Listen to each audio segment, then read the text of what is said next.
ஒரு தொகை தனி வட்டியில் 2 ஆண்டுகளில் ரூ 12,600ஆகவும் மற்றும் 4 ஆண்டுகளில் ரூ 16,200ஆகவும் மாறுகிறதெனில் வட்டி வீதம் காண்க கேட்டிருக்காங்க. தனி வட்டியில இந்த மாடல் சம் கேட்டாங்களா? ஸோ ஒரு அசல் இருக்கு, அது என்னன்னு தெரியாது. அது 2 வருஷத்துல 12,600 மாறுது. அதாவது வட்டி பிளஸ் அசல் ரெண்டும் சேர்ந்து 12,600 மாறுது. 4 வருஷத்துல 16,200 மாறுது. அதோட எத்தனை வட்டி விகிதத்துல இந்த அமௌண்ட்டா மாறி இருக்குன்னு கேட்கறாங்க. ஸோ இந்த மாடல் சம் கேட்டாங்களா? ஃபர்ஸ்ட் இந்த 2 அமௌண்ட்டுக்கான டிஃபரன்ஸ் என்ன கொடுத்துருக்காங்க? 16,200 மைனஸ் இங்க 12,600. ஸோ 16,600ல 12,600 போச்சுன்னா மீதி 3,600.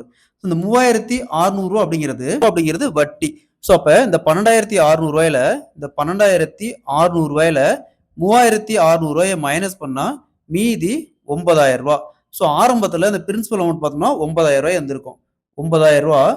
நெக்ஸ்ட் அவங்க என்ன கேட்கறாங்க? வட்டி வீதம் கேட்கறாங்க. ஸோ இந்த 3,600 அப்படிங்கிறது 2 வருஷத்துக்கான வட்டி. அதாவது ஃபர்ஸ்ட் 2 வருஷத்துக்கான வட்டி இது 3,600. அப்போ ஒரு வருஷத்துக்கான வட்டினா 3,600 வகுத்தல் 2 கேன்சல் பண்ணா 1,800. ஸோ 1,800 அப்படிங்கிறது தான் ஒரு வருஷத்துக்கான வட்டி.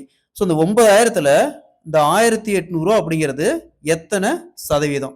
டபுள் ஜீரோக்கு டபுள் ஜீரோ அப்படியே கேன்சல் ஆயிரும். ஸோ இங்க அப்படியே கேன்சல் பண்ணா 2 ஒரு ஜீரோ இருக்குது. அப்ப 20%.